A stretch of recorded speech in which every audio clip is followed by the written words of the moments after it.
Antes, muy bienvenidos a la actividad de Derecho Notarial. Vamos a dar inicio a nuestra sesión programada para el día de hoy.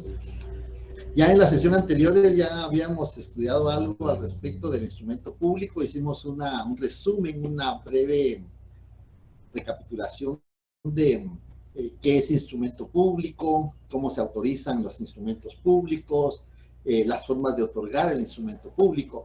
Esto porque ya el día lunes, espero que podamos avanzar como en la otra sección.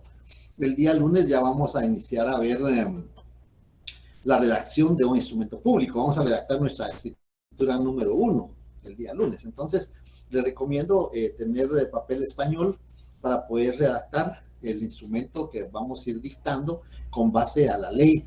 Vamos a ir consignando o vamos a ir analizando por qué le consignamos número, por qué consignamos la fecha al inicio y no al final, qué datos de los sujetos personales debemos de consignar y cómo se acredita la representación. Así vamos a ir poco a poco redactando un instrumento público.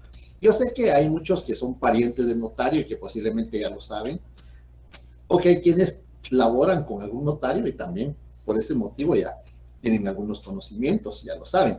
Pero aquí tenemos que partir de cero para ir redactando paulatinamente el contenido del instrumento público. Vamos a continuar entonces, vamos a entrar a ver ahora los elementos personales.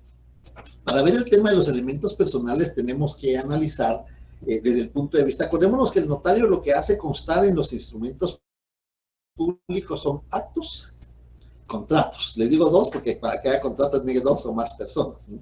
En un acto puede ser que solo haya una persona, negocio jurídico. Pero los contratos, ya analizándolo desde el punto civil, los contratos deben de tener los elementos indispensables, por ejemplo, el elemento personal, el elemento real, el elemento formal. Y por eso vamos a iniciar ahora analizando estos elementos, porque vamos a ver los elementos personales en los instrumentos públicos. En el contrato, desde el punto de vista civil y mercantil, los contratos tienen estos tres elementos, personas que lo componen, o que lo integran, o que participan en el negocio jurídico o en el contrato. Tenemos de esa cuenta que, por ejemplo, en el contrato de compraventa de bienes inmuebles, hay comprador y hay vendedor, mandatario, y a veces hay un tercero que se llama fiador. En los contratos de mandatos hay un mandante y hay un mandatario. Y así se van dando los elementos personales del instrumento público. Y como consecuencia de ello, va a depender tanto de la naturaleza del contrato. La naturaleza del contrato puede ser civil o puede ser mercantil. Y su clasificación va a ser dependiendo si es a título gratuito, a título oneroso, a título remuneratorio. En eso son elementos puramente de carácter civil. Eso sería en cuanto a los elementos personales. En cuanto a el elemento real es el objeto que sobre el que va a recaer el negocio jurídico o el contrato. El elemento real es la cosa sobre la que recae el negocio jurídico. Y se le llama la prestación y la contraprestación. El elemento real va a ser en el contrato de compraventa del inmueble. Y el valor, el precio. Entonces, la prestación es el inmueble y la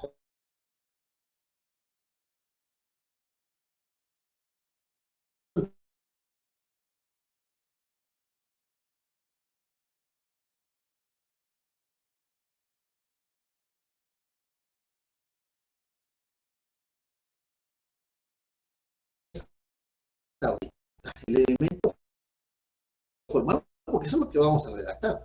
Formal, la forma. ¿Cómo pueden, la forma de los contratos? ¿Cómo puede ser la forma de los contratos? Aquí nos vamos a tener que ir al Código Civil en el artículo 1574 del Código Civil, donde vamos a encontrar la forma de los contratos. Y aquí sí les voy a pedir favor ya de la lectura. Víctor Enrique, por favor.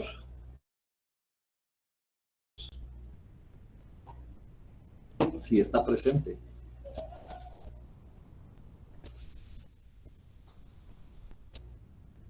Luis Carlos Cho.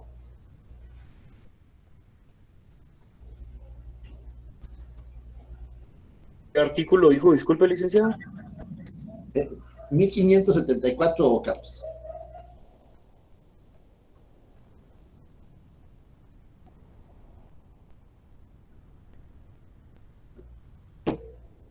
Del Código Civil, ¿verdad?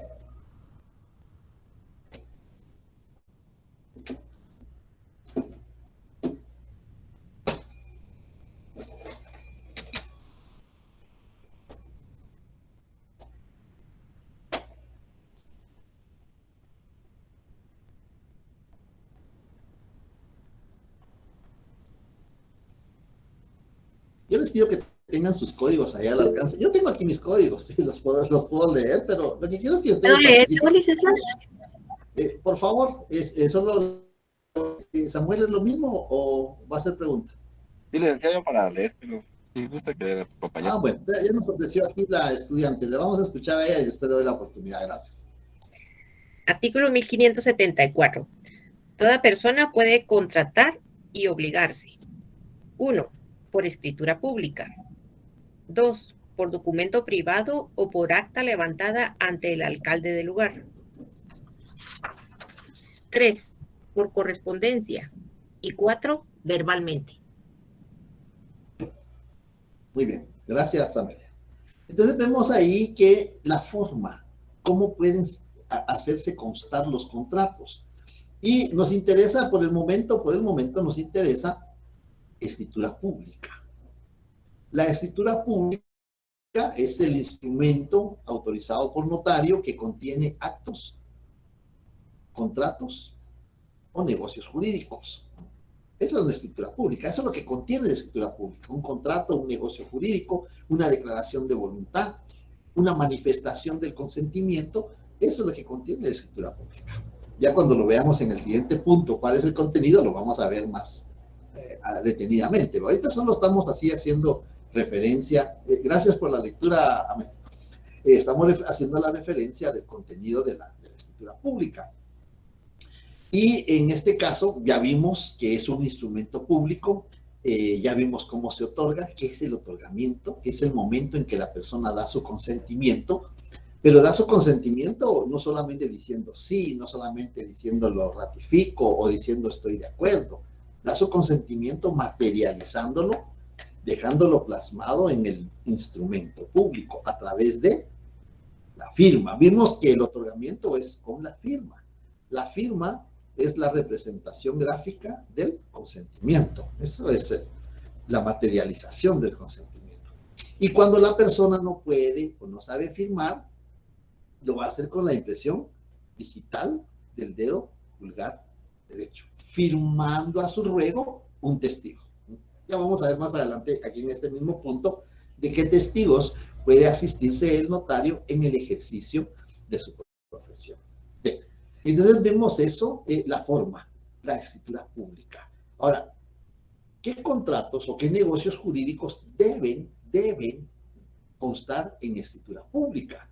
Porque eso lo tenemos que saber como notarios que vamos a redactar. ¿Cuándo vamos a autorizar una escritura pública? ¿Cuándo vamos a redactar un acta notarial? ¿Cuándo vamos a redactar una protocolización? Porque entonces nosotros sabemos qué instrumento público, acuérdense, son 7 instrumentos públicos los que podemos autorizar y ya vimos cómo se autoriza. 2 formas de autorizar. La firma del notario precedida de las palabras ante mí. Y cuando el notario es el propio otorgante, es otorgante y es autorizante, la firma del notario precedida de las palabras por mí y ante mí. Bien, entonces ahí tenemos prácticamente las formas de autorizar los instrumentos públicos y las formas del otorgamiento del instrumento público. El personal, el elemento real y el elemento formal de los contratos. También en los contratos hay elementos personales. Los elementos personales cambian de denominación dependiendo el instrumento público en el cual van a participar las personas. Y vamos a ver acá, vamos a correr la presentación.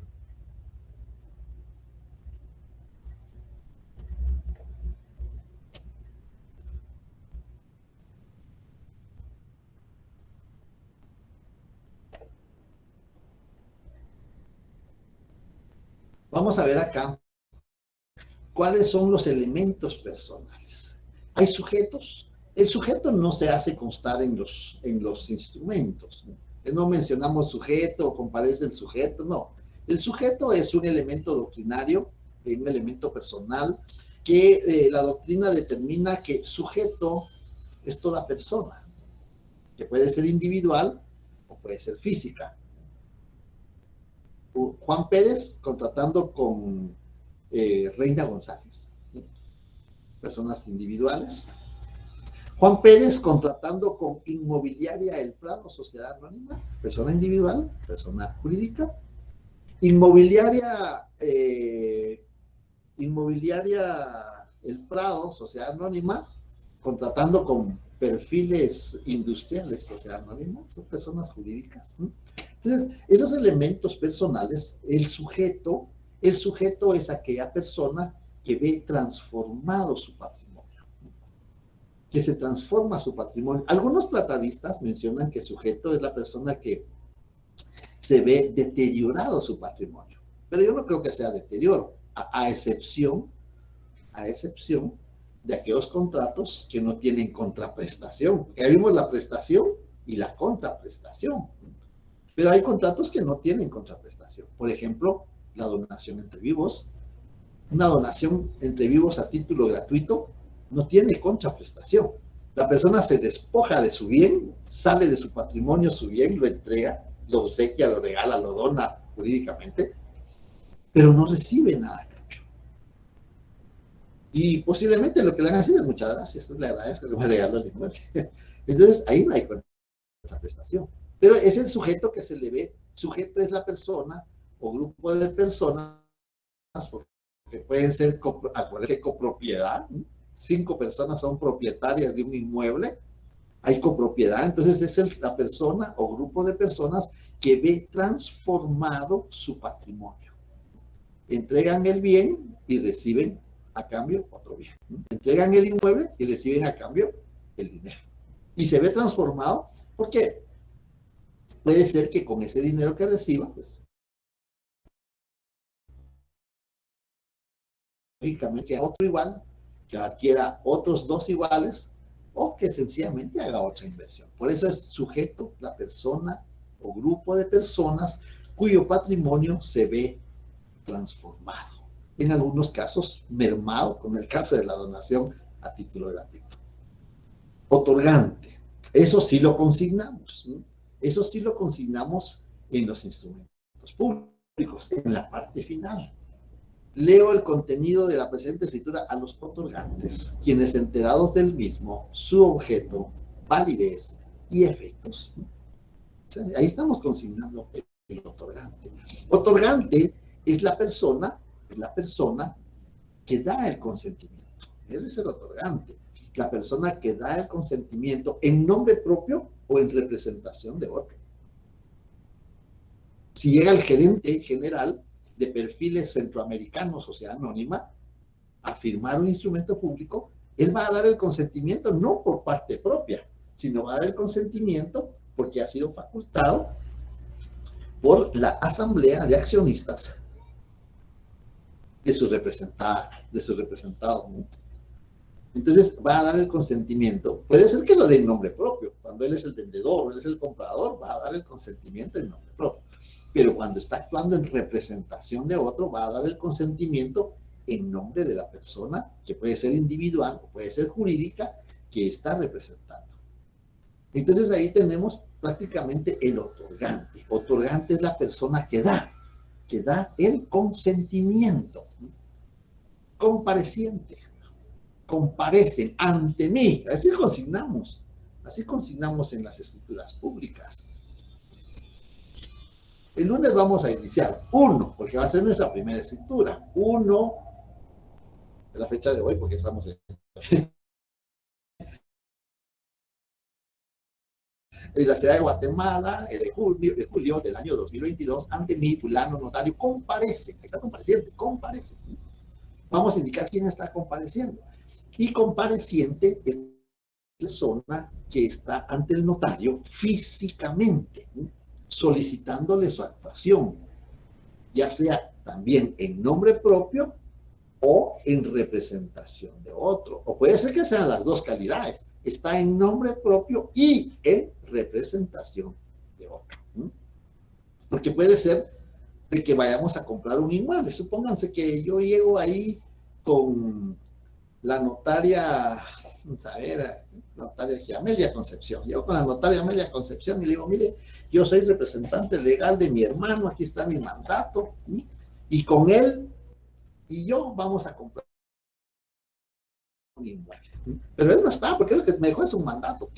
Entonces yo voy a comparecer en nombre propio, porque yo también voy a poner capital para comprar el inmueble, y voy a actuar representando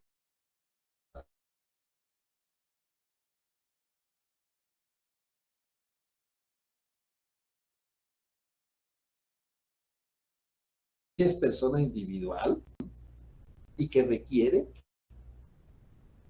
la intervención del notario, ya sea en nombre propio o en representación de algo. Requirente. El requirente es el elemento personal en las actas notariales. En el artículo 61 del Código de Notariado se determina que el nombre del requirente, el notario hará constar en el acta notarial solo el nombre, nada más. A requerimiento de. En el artículo 1 del Código de Notariado se determina el notario tiene fe pública para hacer constar actos y contratos. ¿Qué es un acto? ¿Qué es un contrato? Eso lo vimos en el semestre pasado. A requerimiento de parte, o por disposición de la ley. El requirente es para las actas notariales. A requerimiento de, me encuentro constituido en la agencia número 23 del Banco Universitario Sociedad Anónima, un cheque, protesto. Entonces ahí está el requirente. Y ahí me faltó uno, ya revisando la presentación, vi que me faltó uno, el signatario.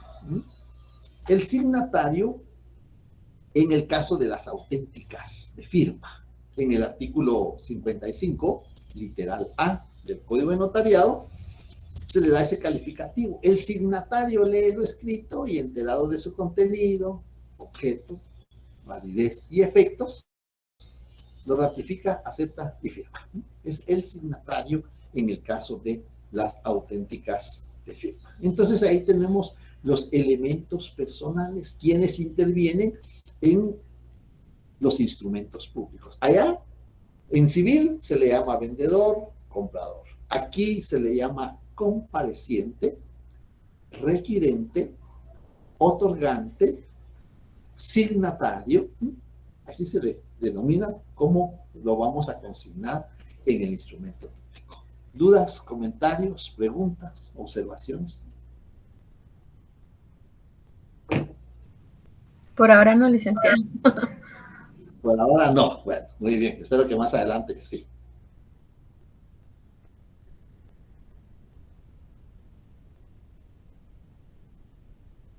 Muy bien. Disculpe, Sí, Heidi. una pregunta, ¿qué artículo dijo en lo del asignatario?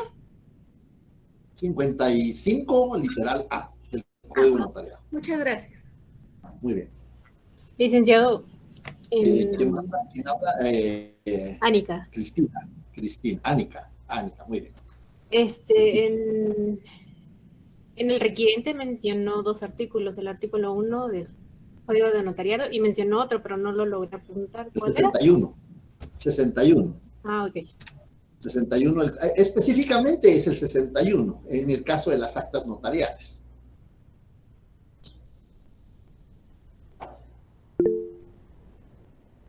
¿Qué dice Betsy?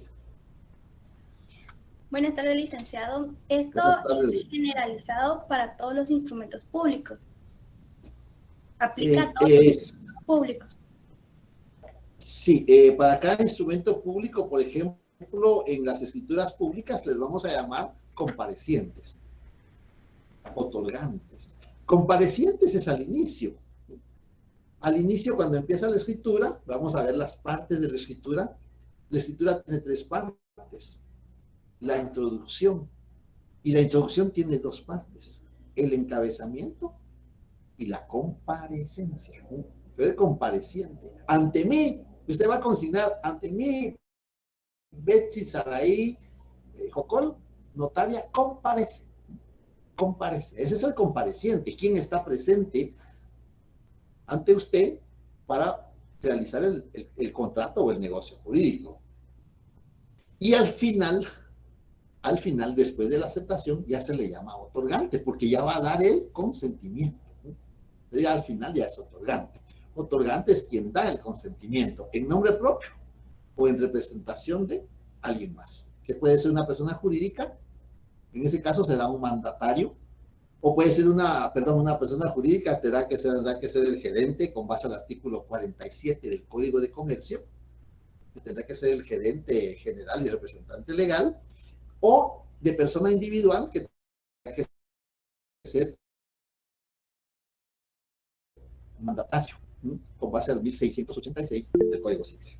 Bien, entonces ya vimos los elementos personales. A ver qué dice. Perdone, buenas tardes. ¿Algún artículo que fundamente lo de compareciente? Disculpe. El 29. El 29 del Código de Notariado, leámoslo, sí, creo que omití eso, muy buena observación. Aquí tenemos, los instrumentos públicos contendrán el número de orden, los nombres, edad, oficio de los otorgantes. Aquí tenemos la palabra otorgantes. Vamos a verlo. Los comparecientes, comparecentes.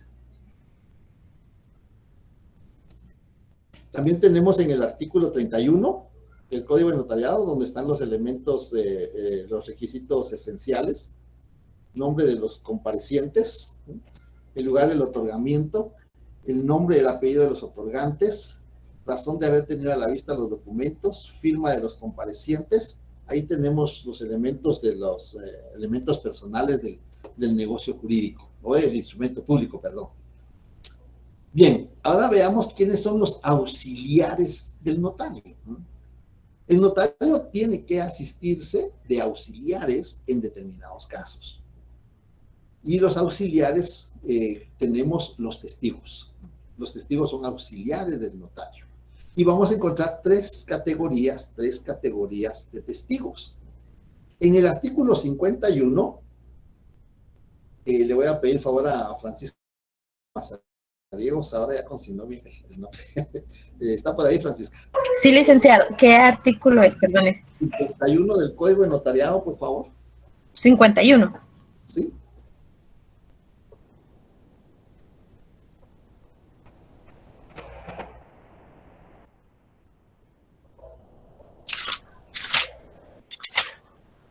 Testigos. Artículo 51. El notario podrá asociarse de testigos instrumentales en los actos o contratos que autorice, pero si se tratare de testamentos o donaciones por causa de muerte, está obligado a asociarse de los testigos que exige esta ley. Muy bien.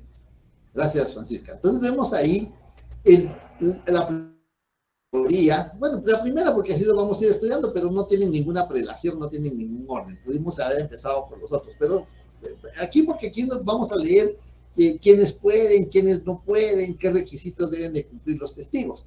Los testigos instrumentales, si leemos el artículo, encontramos dos casos, dos circunstancias. Uno, donde el notario puede. Eso quiere decir, si el notario quiere, lo hace, si no, no. Él va a calificar, él va a determinar, va a decir, en este acto me voy a asistir de testigos instrumentales, porque lo considero pertinente. El notario puede, en todos los contratos o actos, contrato de compraventa de bien inmueble, contrato de arrendamiento, contrato de renta vitalicia, contrato de mandato. En cualquier contrato, el notario puede asistirse de testigos instrumentales. Pero si se tratare de testamentos o donaciones por causa de muerte, está obligado, ¿no? A ella no le queda a su discreción, está obligado a asociarse de los testigos que establece la ley.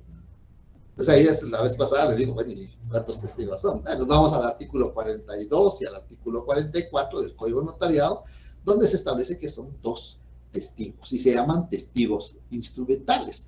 Ahora la pregunta es, ¿qué hacen esos testigos? ¿Qué hace el testigo instrumental? Bueno, el testigo instrumental lo que hace es ver, oír. Eso es lo que hace el testigo instrumental. ¿Y entonces qué función tiene? Bueno, tiene 2 funciones. Una, solemnizar. Es un requisito especial, es un acto solemne, no solo porque consta en escritura pública, sino porque hay un requisito especial que exige la ley. Entonces va a solemnizar. Y 2, la doctrina le llama prueba preconstituida. Así le llama la doctrina, prueba preconstituida. Porque en un futuro, si el testamento o la donación por causa de muerte es impugnado, es redarguido, así regula el artículo 186 del Código Procesal Civil y Mercantil, que podrán ser redarguidos de nulidad o falsedad. En esos casos, ya el notario tiene la prueba testimonial de las personas que estuvieron presentes al momento que la persona otorgó su testamento. Por supuesto que cuando uno se pone a leer esto en la doctrina, cuando uno lee y encuentra tantas polémicas, y luego se preguntan, ¿y qué pasa si el testigo no quiere ir? ¿Y qué pasa si el testigo salió del territorio y ya no está? ¿O qué pasa si el testigo falleció? Pero la idea es tener una prueba preconstituida en caso que el instrumento sea redarguido de nulidad o falsedad. Así lo regula el 186 del Código Procesal Civil y Mercantil. Pero ya hay una prueba, ¿no? Hay una prueba que en el futuro puede coadyuvar, aunque el notario tiene fe pública, lo que el notario consigna se presume que es verdadero, pero se refuerza con la declaración de los testigos. Bien, entonces vemos ahí prácticamente que esos son los testigos instrumentales. Le voy a pedir favor a Gabriela Selene. Gabriela Selene, ¿está por ahí? Sí, licenciado, aquí estoy. A ver, hágame favor, lea el 52 para ver qué requisitos deben de cumplir los testigos, por favor. Sí, los testigos deben ser civilmente capaces, idóneos y conocidos por el notario. Si el notario no los conociere con anterioridad, deberá cerciorarse de su identidad por los medios legales. Muy bien. Ahí están. ¿Qué requisitos debe de cumplir la persona para ser testigo como auxiliar del notario? 1, civilmente capaz. ¿Qué quiere decir eso, civilmente capaz? Mayor de edad, que pueda ejercer sus derechos y contraer obligaciones por sí mismo. Eso es civilmente capaz. Mayor de edad, que pueda ejercer sus derechos y contraer obligaciones por sí mismo, porque hay mayores de edad que no lo pueden hacer. Entonces, ese es uno de los requisitos, civilmente capaz. El otro requisito, idóneo. ¿Qué es eso de idóneo? La idoneidad. Pues la idoneidad no es más que no tenga ninguna prohibición, que no tenga ningún impedimento, que reúna requisitos. Eso es el idóneo y conocido por el notario. Si el notario no lo conoce, se cerciorará por los medios legales. ¿Cuáles son los medios legales? A ver, ¿quién me dice cuáles son los medios legales?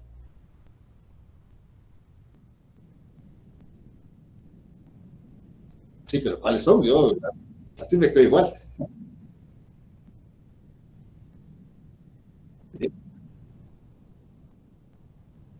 Falta uno. Sí, pero falta uno también. En el numeral 3.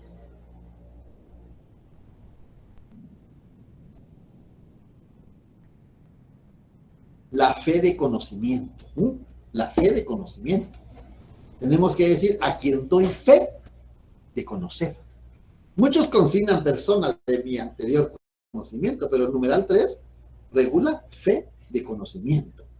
Entonces, los medios legales para identificar a las personas, 1, la fe de conocimiento. El notario lo conoce, sabe quién es, tiene referencias de la persona, sabe, lo conoce, entonces a quien doy fe de conocer. Ya no necesitamos identificarlo con DPI, con pasaporte, ya no.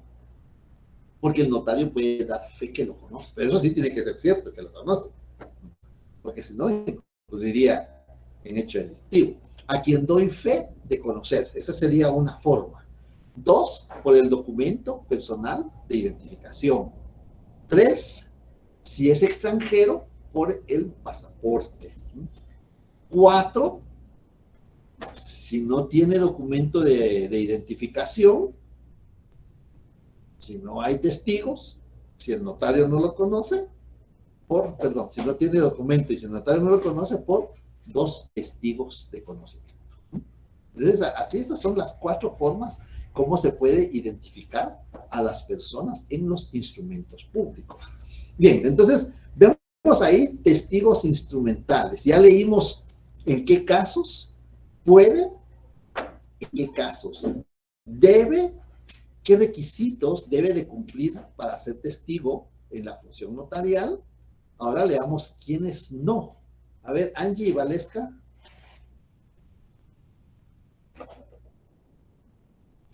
Sí, licenciado. 53, por favor, del Código de Notariado. Licenciado, le soy honesta, no tengo a la mano mi código. Muy bien, le agradezco. Licenciado, si quiere lo puedo leer yo. Bueno, está bien, gracias, por favor. Artículo 53. No podrán ser testigos, primero, las personas que no sepan leer y escribir o que no hablen o no entiendan el español. Segundo, las personas que tengan interés manifiesto en el acto o contrato. Tercero, los sordos, mudos o ciegos. Cuarto, los parientes del notario. Y quinto, los parientes de los otorgantes, salvo el caso de que firmen a su ruego cuando no sepan hacerlo y no se trate de testamentos o donaciones por causa de muerte. Muy bien, gracias. Gracias por la lectura. Entonces vemos ahí que hay los testigos instrumentales están en el artículo 51, pero 52 y 53 son elementos que nos van a servir para las 3 clases o las 3 categorías, mejor dicho, de testigos. Ya vimos los testigos instrumentales, ahora veamos los otros testigos, los testigos de conocimiento. Los testigos de conocimiento son aquellas personas que van a identificar a aquella persona que no tiene documento de identificación, ya sea que se lo hurtaron, se lo robaron, lo extravió, se le olvidó. Entonces, esa persona puede ejercer sus derechos y contraer obligaciones, pero tiene que identificarse. El notario puede identificarlo dando fe de conocimiento. Si el notario no lo conoce, no puede arriesgarse y dar fe de conocimiento. Y entonces lo puede identificar por 2 testigos que se llaman testigos de conocimiento. Los testigos de conocimiento tienen su fundamento en la Constitución Política de la República. Le voy a pedir una favor a Carlos Alberto. Carlos Alberto Q me aparece, pero no sé si te comprendo. Buenas tardes, licenciado. Ah, sí, ahí está Carlos Alberto, gracias. Hágame el favor, estábamos en los testigos de conocimiento, artículo 11 de la Constitución Política de la República. Con mucho gusto, licenciado.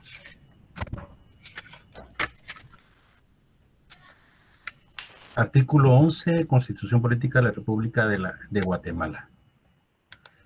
Detención por faltas o infracciones. Sí. Por faltas o por infracciones a los reglamentos no deben permanecer detenidas las personas cuya identidad pueda establecerse mediante documentación, por el testimonio de personas de arraigo o por la propia autoridad. En dichos casos, bajo pena de sanción correspondiente, la autoridad limitará su cometido a dar parte del hecho a juez competente y a prevenir al infractor. Para que comparezca. ¿Hasta ahí? Sí, hasta ahí. Lo que me interesaba es donde regula que puede ser conocido, puede ser identificado por persona de arraigo.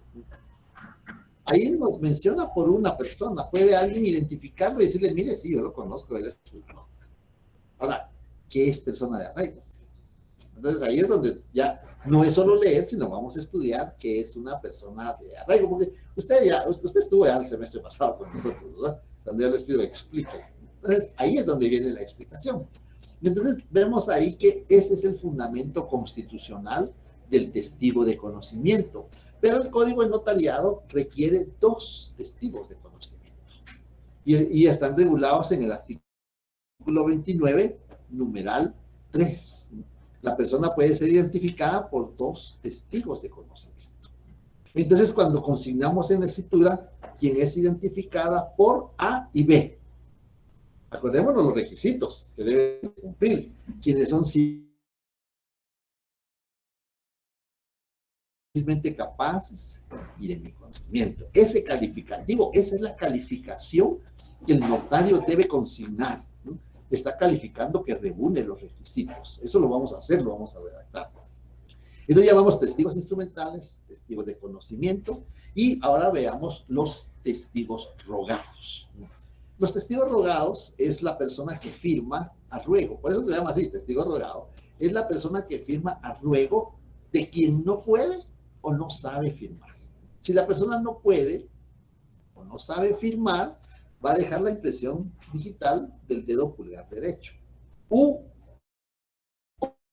otro, que puede ser el dedo pulgar izquierdo, que el notario tiene que especificar, firmando a su ruego un testigo. Y eso está regulado en el artículo 29, numeral 12. ¿Se dan cuenta cuántos elementos tenemos en el artículo 29, numeral 12? ¿Qué tenemos ahí en el numeral 12? Si yo mal recuerdo, tenemos el otorgamiento, cómo se otorgan los instrumentos públicos, con la firma, con la impresión dactilar. También tenemos el testigo rogado, y firmando a su ruego un testigo. También tenemos la firma de los otorgantes y de las demás personas que intervienen. ¿Quiénes son esas demás personas que pueden intervenir? Los auxiliares del notario. Los testigos tienen que firmar. Y entonces tenemos en el numeral 12 también cómo se autorizan los instrumentos públicos. Vean en el numeral 12 qué contenido tiene.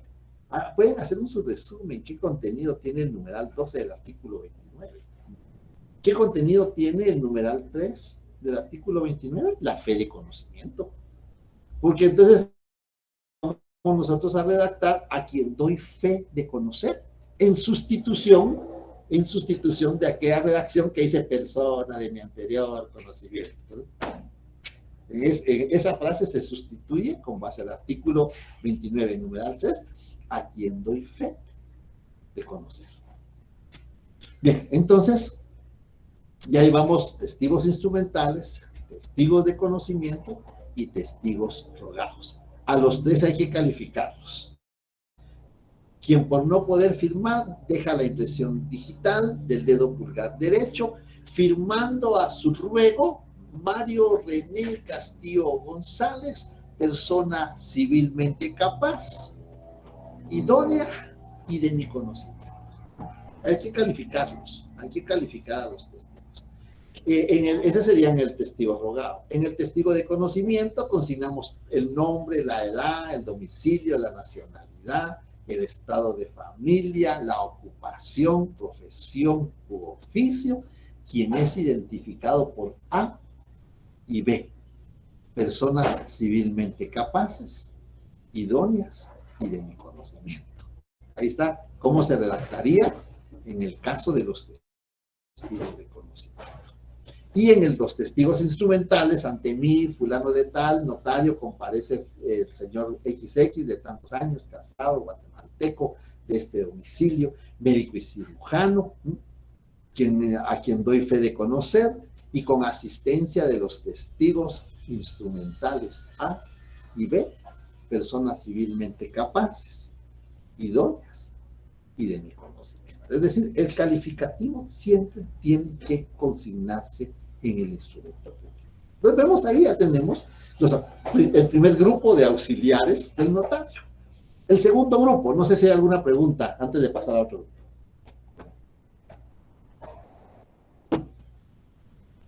Hoy es viernes, ya están cansados, no quieren preguntar. Ya quieren iniciar el fin de semana. Bien. Licenciado, ¿Sí? perdone. ¿Sí, Gabriela? Sí, de los rogados, ¿qué artículo había dicho? Disculpe.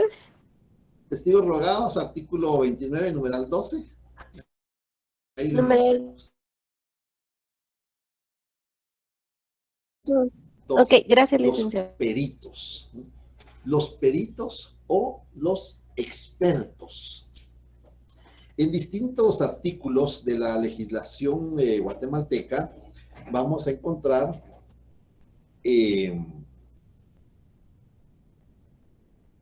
que el notario debe de asociarse o de asistirse de peritos o de expertos en distintas actividades de el que va a ejercer la función notarial. Estoy buscando aquí un artículo donde que no lo encontré en la clase anterior.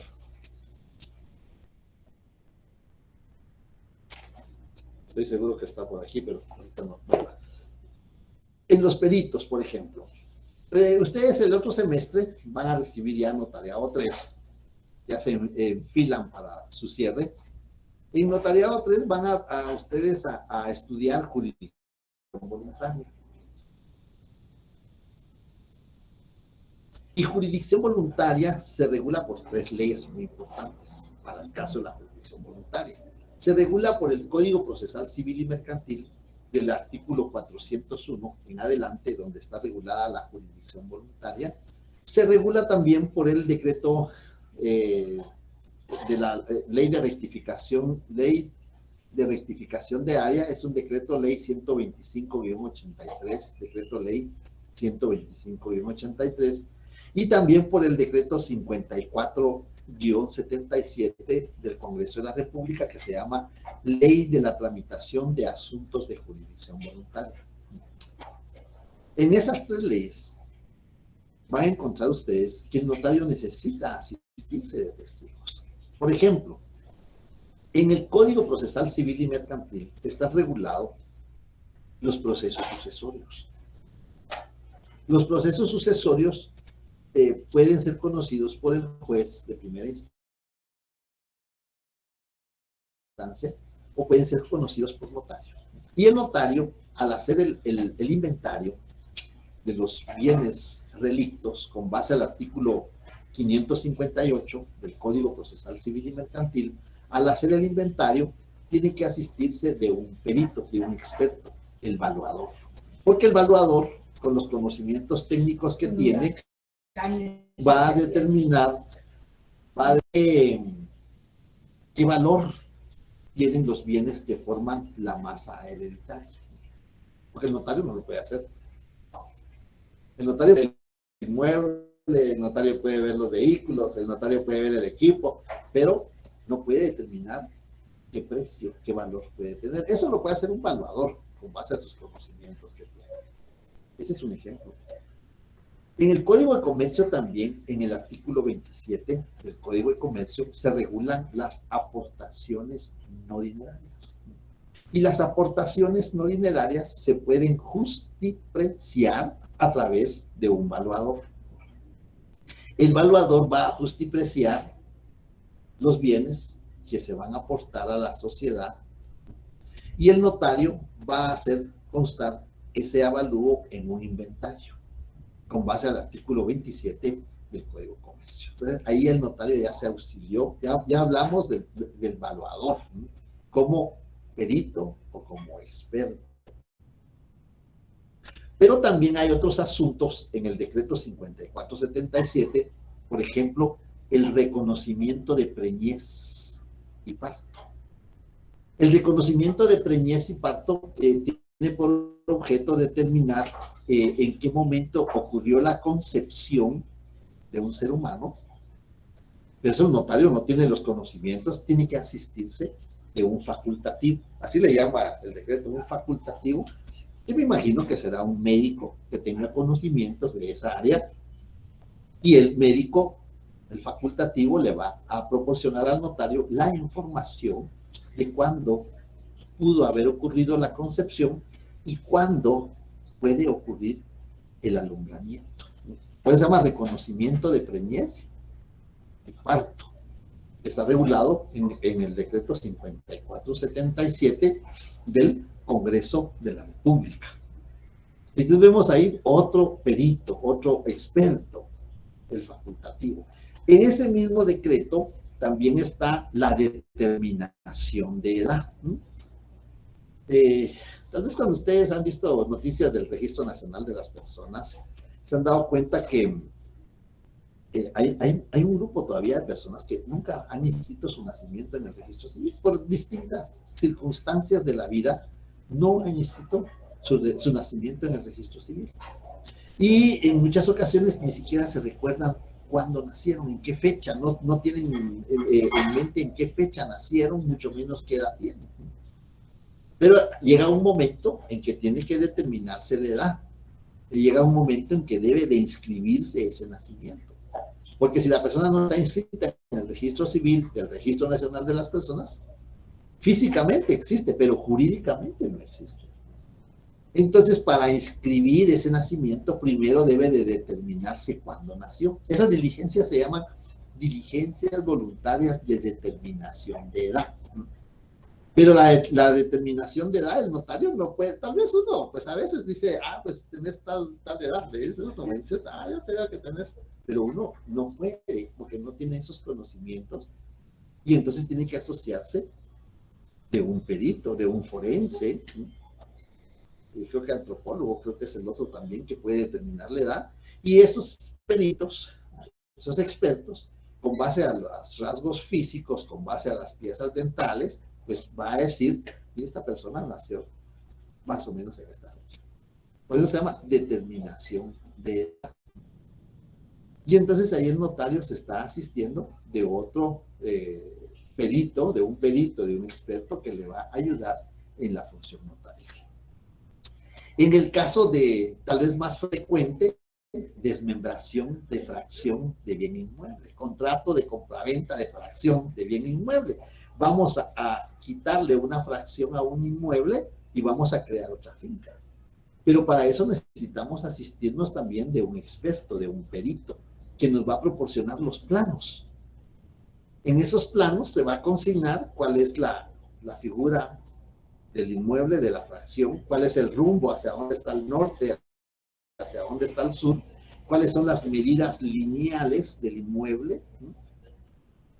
Y entonces vamos a encontrar que ahí tenemos que asistirnos de un perito. Este perito puede ser un ingeniero agrónomo, puede ser un arquitecto o puede ser un ingeniero civil. La ley permite las tres profesiones que nos pueden auxiliar como peritos o expertos en el caso de el fraccionamiento de bienes inmuebles, especialmente si se trata de una notificación donde debe de constarse con este asesoramiento de peritos. Entonces vemos ahí los testigos, tres categorías, los peritos, ya citando algunos casos, tal vez ustedes saben de algún otro ejemplo que a mí se me pase ahorita por el momento, donde el notario debe asistirse de peritos. Aquí sí debe asistirse de peritos, no es que pueda, aquí tiene que asistirse porque el notario no tiene esos conocimientos. Antes, yo creo que ahora ya no existe el curso de medicina forense en la facultad. Antes recibíamos nosotros el curso de medicina forense, pero eso no nos daba los conocimientos como para poder ejercer esta función que tenemos que asociarnos o asistirnos de peritos o expertos. Y luego viene el intérprete. El intérprete también es otro auxiliar del notario que va a colaborar en vertir Ya la ley del organismo judicial ya no regula traducir, sino dice vertir al idioma oficial. 144 de la Constitución Política de la República, el idioma oficial. ¿Cuál es el idioma oficial? Pues la Constitución determina que es el español. Y en el artículo 13 del Código de Notariado se regula que los instrumentos públicos se redactarán en español de manera legible y sin abreviaturas. Entonces hay que redactarlo en español. Si la persona que va a contratar no puede o no sabe hablar el español, tendrá el notario, si es un idioma nacional, el notario podrá asociarse de un intérprete. Si la persona es extranjera y no sabe o no puede hablar el idioma español, el idioma oficial, entonces tendrá que asistirse de un traductor jurado. El traductor jurado nos va a asistir no solo en el caso de que el compareciente no pueda hablar o no sepa hablar el idioma oficial, sino que también nos va a asistir en el caso de los documentos que vienen del extranjero. Es un tema que vamos a ver dentro de este programa. Los documentos que vienen del extranjero redactados en idioma extranjero. Y entonces ahí nos vamos a asistir de un traductor jurado. El traductor jurado tiene que tener una autorización para poder vertir al idioma oficial un idioma extranjero, regulado en el artículo 38 de la ley del organismo judicial. Bien, entonces ahí tenemos prácticamente quiénes son los auxiliares del notario. Vimos las tres categorías de testigos. No sé si hay dudas, comentarios, preguntas, observaciones que quieran ustedes plantear. Licenciado, disculpe, ¿podría repetir cuál es el artículo del traductor jurado? 38, ley del organismo judicial. Licenciado, una consulta. ¿Quién contrata a los peritos, intérpretes o traductor jurado? ¿El notario, perdón, o la parte que requiere los servicios? La parte que requiere los servicios profesionales, porque el notario le va a decir, necesito asociarme de un testigo, bueno, los testigos, comúnmente los testigos no cobran. Los testigos no cobran. Los que sí cobran son los peritos, los intérpretes y el traductor jurado, ellos sí cobran, ¿no? Inclusive los testigos lo que hacen es coadyuvar a la función del notario, no cobran la función. Bueno, no escapará algún caso de que resulte cobrando a alguien, ¿verdad? Pero yo en la experiencia que he tenido, pues nunca nos han cobrado esa función. Gracias, licenciado. Muy bien.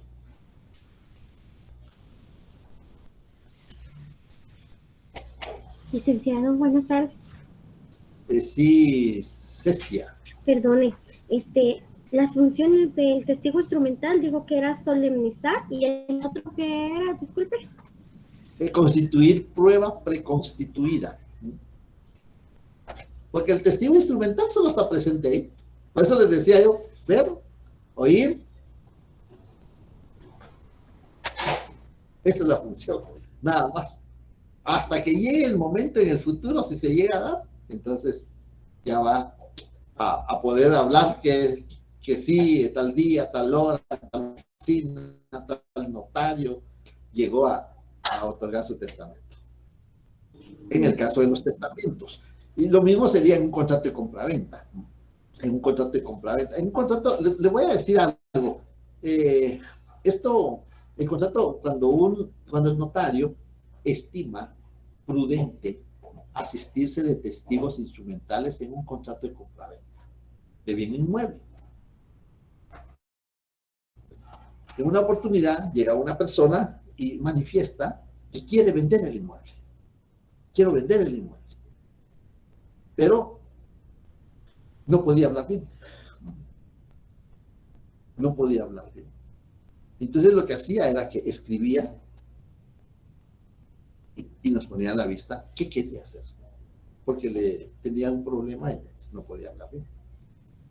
Entonces en ese caso, en un contrato de compraventa de bien inmueble, él estaba vendiendo el inmueble.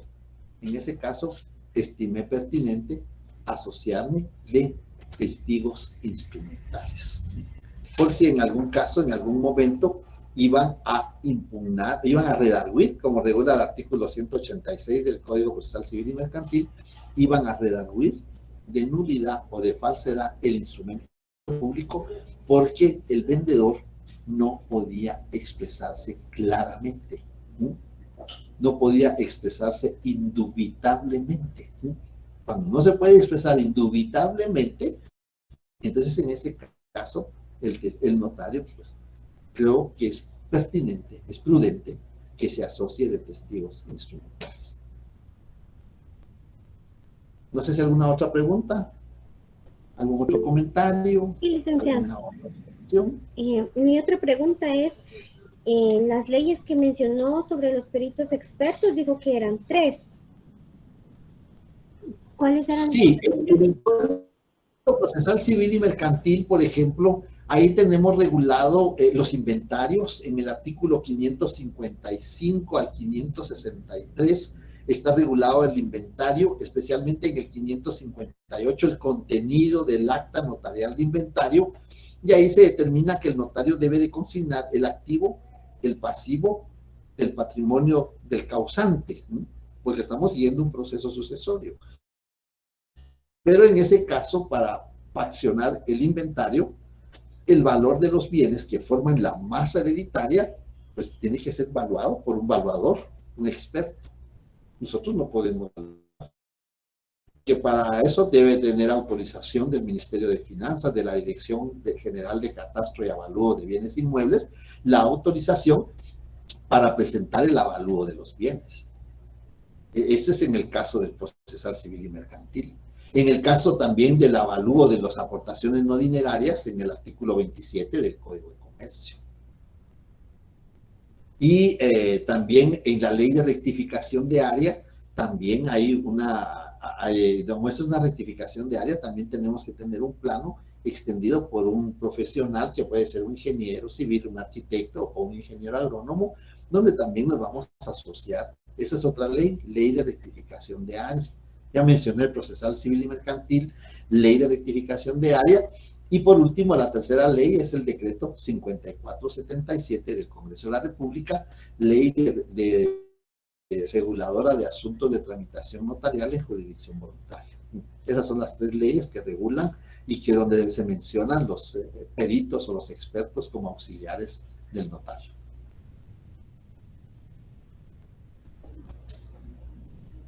Muy amable, licenciado, gracias. Muy bien. Muy bien, de acuerdo. No sé si alguna otra pregunta, si no, pues estamos ya en tiempo. A ver qué. Sí, Samuel, le escucho. En el caso de que una persona no pueda hablar el idioma español, pero que sea guatemalteco, y el notario puede hablar ese mismo idioma, ¿él puede servir como intérprete también o no? No puede ser como intérprete por el principio de imparcialidad, ¿no?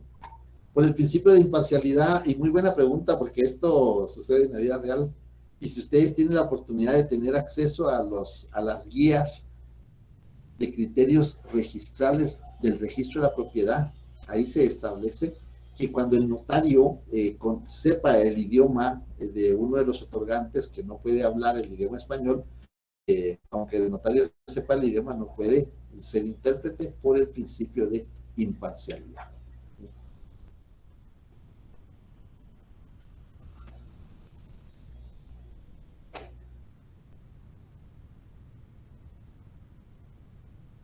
Gracias. Muy bien. Y otra, el fundamento del traductor jurado está en el artículo 38 de la ley de orden judicial, pero ¿Sí? es el 37, creo yo. Muy bien. Pues, Bueno, 37 fue el que vi. Muy bien, correcto. Gracias, sí. Disculpe entonces, pero por eso necesito que ustedes por eso les pido que tengan sus leyes al alcance ahí, por favor, para que ustedes puedan ir confirmando. A veces, yo lo que quiero es que ustedes vayan orientándose ahí donde más o menos está regulado el elemento que estamos citando. Solo quisiera ver. Dicen, perdone. ¿Me escucho? Cuando estábamos hablando del intérprete, mencionó el 144 de la Constitución y mencionó otro artículo. Perdón, ¿podría indicarme cuál es? Cuando mencionamos el idioma oficial, es que yo no tengo mi Constitución aquí al alcance, pero 144, 145 está regulado el idioma oficial que regula que el idioma oficial es el español. Y el artículo 13 del Código de Notariado determina, dentro de las formalidades del protocolo, que los instrumentos públicos se redactarán a mano o a máquina de manera legible, sin abreviaturas, en español. Este fue el otro artículo que mencioné. Muy amable, gracias. ¿Algún otro comentario? ¿Alguna otra pregunta?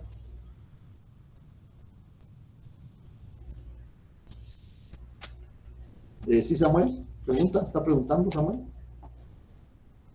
No, licenciado, está diciendo la compañera que es el 143 del idioma oficial. Ah, muy bien, gracias, gracias. Es que no tengo mi constitución aquí al alcance. Muy bien. No sé si hay alguna otra duda, algún otro comentario ahí. Si no, el día lunes, recomendable que tengan su par de hojas de papel español. No creo que logremos escribir mucho porque quiero que vayamos paulatinamente redactando un instrumento público. Lo vamos a hacer a mano, como lo regula el artículo 13. Vamos a ser amanuenses. Bien. Si no hay preguntas, pues que tengan buen fin de semana, que lo pasen bien. Siempre hay que cuidarse porque todavía la situación está un poco complicada. Y nos vemos el día lunes. Gracias, licenciado. Feliz fin de semana. Igualmente, gracias. Buena tarde. Feliz tarde, feliz fin de semana. Gracias.